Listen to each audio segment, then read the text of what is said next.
कौरवों को क्या समझाने आए परशुराम जी।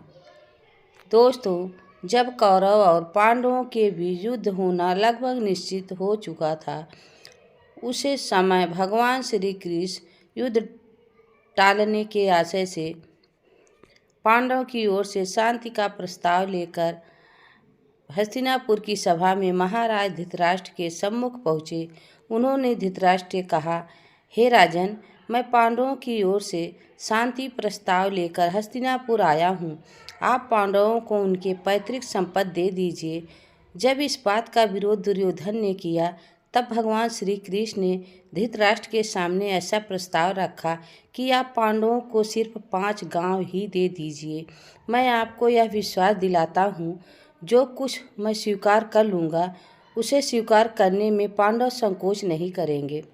श्री कृष्ण के इतने प्रयास के उपरांत भी जब दुर्योधन नहीं माना, तब कौरवों की उस सभा में भगवान परशुराम जी का आगमन हुआ। वहाँ उस समय में परशुराम जी भगवान श्री कृष्ण और कौरवों की सभा में एक बड़े रहस्य की बात बताई, जिसे सुनकर सब दंग रह गए। अगर वह बात कौरव मान लिए होते तो शायद उनका विनाश ना हुआ होता। आखिर परशुराम जी ने ऐसा क्या रहस्य बताया था, अगर आप भी जानेंगे तो दंग रह जाएंगे। श्री कृष्ण के साथ प्रस्ताव के उपरांत परशुराम जी ने कौरवों की सभा में सबको संबोधित करते हुए कहा, तुम लोग निशंक होकर मेरी यह उदाहरण युक्त बात धैर्य रखकर सुनो, जो सबके लिए कल्याणकारी और उत्तम होगी। परशुराम जी ने आगे कहा, पूर्व काल की बात है, दंभोगधव नाम का एक सम्राट हुआ। वह इस समस्त अखंड भूमंडल का राजा और महारथी था।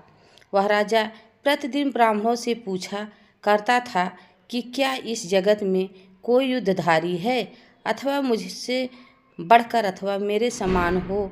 उस विद्वान ब्राह्मण ने बारंबार आत्मप्रसन्नता करने वाले राजा को मना कर दिया।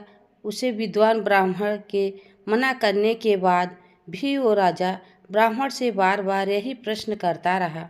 राजा को यही प्रश्न बार बार दोहराते देख वह तपस्वी ब्राह्मण क्रोध से तमतमा उठा और उस राजा से बोला, राजन, पृथ्वी लोक पर 2 मनुष्य ऐसे हैं जो अनेकों विजय पाई है। तुम कभी भी उनके समान नहीं हो सकते हो। नर और नारायण नाम वाले वे तपस्वी हैं, उनके समान नहीं हो सकते हो। इस समय मनुष्य लोक में आए हुए हैं दोनों तपस्वी नर और नारायण गंधमादन पर्वत पर ऐसी घोर तपस्या कर रहे हैं, इसका वर्णन किया जा सकता है। यह सब सुनकर राजा अपनी विशाल सेना को सुसज्जित करके उस स्थान पर पहुंचा जहां नर और नारायण विद्यमान थे। वहां पहुंचकर राजा ने नर और नारायण को नमस्कार करके उन दोनों को कुशल समाचार पूछा। तब नर और नारायण ने राजा का स्वागत सत्कार करके मुझे भजन के लिए निमंत्रित किया। इस पर राजा ने कहा, मैंने अपने बाहुबल से सारी पृथ्वी को जीत लिया है तथा संपूर्ण शत्रुओं का संहार कर डाला है। अब आप दोनों से युद्ध करने की इच्छा लेकर आया हूँ। नर और नारायण ने कहा, हमारा यह आश्रम क्रोध और लोभ से रहित है। इस आश्रम में कभी भी युद्ध नहीं होता। इस पृथ्वी पर बहुत से क्षत्रिय हैं, अतः आप कहीं और जाकर युद्ध की अभिलाषा पूर्ण कीजिए। उन दोनों महात्मनों ने बार बार ऐसा कहकर राजा क्षमा मांगी, लेकिन युद्ध की इच्छा से उन दोनों तपस्वी को ललकारते रहे। तब महात्मा नर ने कहा, युद्ध चाहने वाले क्षत्रिय युद्ध कर अपने सारे अस्त्र ले ले, सारी सेना को तैयार कर ले। तुम बड़े घमंड में आकर लोगों को ललकारते फिरता है, इसलिए मैं आज की इच्छा को दूर किए देता हूँ। राजा ने तपस्वी नर को मार डालने की इच्छा से सब और उन पर बाणों की वर्षा कर दी। फिर महर्षि नर ने उनके ऊपर भयानक अस्त्र का प्रयोग किया, जिसका निवारण करना असंभव था। इस प्रकार नर ने माया द्वारा अपने वनों से राजा के सभी सैनिकों को राजा नर और नारायण के चरणों में गिर पड़े। भगवान नर ने उनसे कहा, हे राजा, आज से तुम धारण करना, फिर कभी राजाओं पर किसी प्रकार भी अपने बल का घमंड ना करना। ऐसा कहकर नर और नारायण ने उसे माफ कर दिया। इसके बाद राजा उन दोनों महात्माओं के चरणों में प्रणाम करके अपनी राजधानी लौट आए और धर्म का आचरण करने लगे। इस प्रकार पूर्व काल में महात्मा नर ने महान कर्म किया।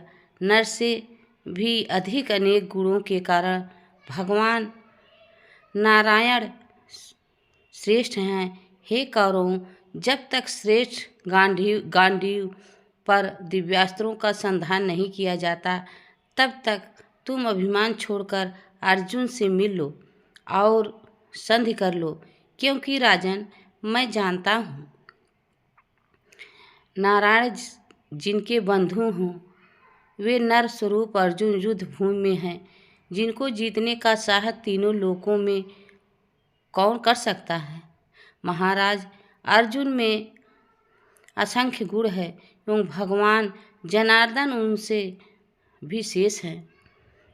राजन, आज तुम और यह पूरी सभा जान लो, दोनों महात्मा जो नर और नारायण के रूप में नाम से प्रसिद्ध हैं, वही अर्जुन और श्री कृष्ण हैं।